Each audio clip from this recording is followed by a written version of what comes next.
तो प्यारे विद्यार्थियों नमस्कार, स्वागत है आप सबका एक और नए वीडियो में। प्यारे विद्यार्थियों, आज हम यहाँ पर देखने वाले हैं त्रैमासिक परीक्षा 2024-25 कक्षा 12वीं इतिहास विषय के लिए वेरी मोस्ट टाइम पे क्वेश्चन और उनके आंसर। तो चलिएगा जल्दी से हम आगे बढ़ते हैं, समझते हैं कि आपके त्रैमासिक परीक्षा 2024-25 कक्षा 12वीं इतिहास विषय के पेपर में आपसे कौन कौन से क्वेश्चन पूछे जाएंगे और इनका सॉल्यूशन आपको कैसे पूरा कंप्लीट कर लेना चाहिए। तो देखिएगा प्यारे विद्यार्थियों, सबसे पहले आप लोग इस वाले क्वेश्चन को याद कर लीजिएगा।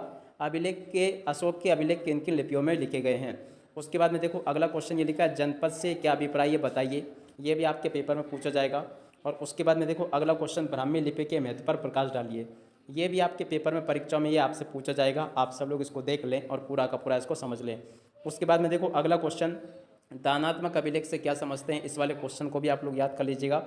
उसके बाद में देखो अगला क्वेश्चन ये लिखा है, मेगस्थनीज कौनता संक्षेप में लिखिए। जी हाँ प्यारे विद्यार्थियों, ये वाला क्वेश्चन भी बिल्कुल आपके पेपर में परीक्षा में आपसे पूछा जाएगा। तो यहाँ से आप सब लोग इस क्वेश्चन को भी अच्छे से देख लें और पूरा का पूरा याद कर लें। उसके अलावा एक ये वाला क्वेश्चन है, चाणक्य कौन थे। ये भी आपके पेपर में परीक्षा में आपसे पूछा जाएगा। और उसके बाद में देखो, अशोक ने धर्म महापात्रों की नियुक्ति किन उद्देश्यों से की थी। उसके बाद में चलो हम आगे बढ़ते हैं, आगे के क्वेश्चन को जानते हैं। तो देखो अगला क्वेश्चन ये लिखा है, अशोक के धम्म की प्रमुख विशेषता लिखिए। तो देखिएगा अशोक के धम्म की प्रमुख विशेषता ये लिखी है, यहाँ से आप सब लोग इसको देख लें। और उसके बाद में देखो आगे ये लिखा है, अशोक के अभिलेख किन किन लिपियों में लिखे गए हैं। ये भी वेरी मोस्ट टाइम पे क्वेश्चन है। जनपद शब्द से क्या अभिप्राय ये बताइए। ये भी आपके पेपर में पूछा जाएगा। और उसके बाद में दानात्मक अभिलेख से आप क्या समझते हैं। ये भी आपके पेपर में परीक्षा में आपसे पूछा जाएगा। मेगस्थनीज कौन था, ये आपको बताना है। उसके अलावा देखो कुछ और क्वेश्चन मैं आपको बता देता हूँ जो कि आपके पेपर के लिए हैं। जैसे कि कश्मीरी शैव संप्रदाय के बारे में आप क्या जानते हैं। हिंदू परंपरा के अनुसार मोक्ष प्राप्ति के कितने मार्ग है, आपको बताना है। उसके अलावा देखो अगला क्वेश्चन, वीर शैव परंपरा का सूत्रपात कब और कहाँ हुआ है, इसके प्रवर्तक कौन थे। उलमा कौन थे, संक्षेप में आपको ये बताना है। उसके अलावा देखो कुछ और क्वेश्चन, जैसे जिम्मी से आप क्या समझते हैं, जजिया क्या था, कानका से क्या अर्थ है, ये भी आपको बताना है।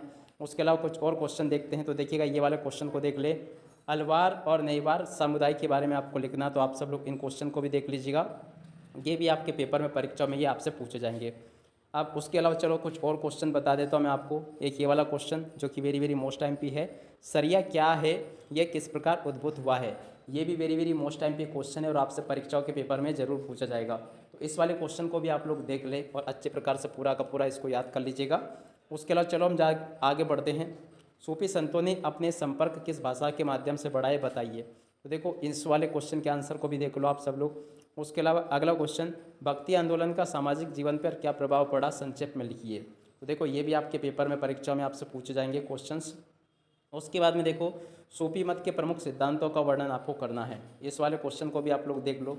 और उसके बाद में देखो एक ये वाला क्वेश्चन, आपके विचार से महानवी डिब्बा के संबंध में अनुष्ठानों का क्या महत्व था। तो ये भी वेरी मोस्ट टाइम पे है। आप सब लोग प्यारे विद्यार्थियों इस वाले क्वेश्चन के आंसर को भी अच्छे से देख लीजिएगा, क्योंकि ये बिल्कुल आपके पेपर में परीक्षा में आपसे ज़रूर पूछा जाएगा। तो यहाँ से आप सब लोग इसको देख लें और इसको पूरा का पूरा समझ लें। तो देखिएगा प्यारे विद्यार्थियों, आपके पेपर में आने वाले सभी के सभी वेरी मोस्ट टाइम पे क्वेश्चन मैंने यहाँ से आपको बता दिए। तो आप सब लोग इन क्वेश्चन को अच्छे प्रकार से कंप्लीट कर लीजिएगा, ताकि आप सब लोग अपनी परीक्षाओं के पेपर में इनको पूरा का पूरा हल करके लिख कर आ सके और आप सब लोग अपनी परीक्षाओं के पेपर में इसको पूरा का पूरा हल करके और पूरे अंक प्राप्त कर सको।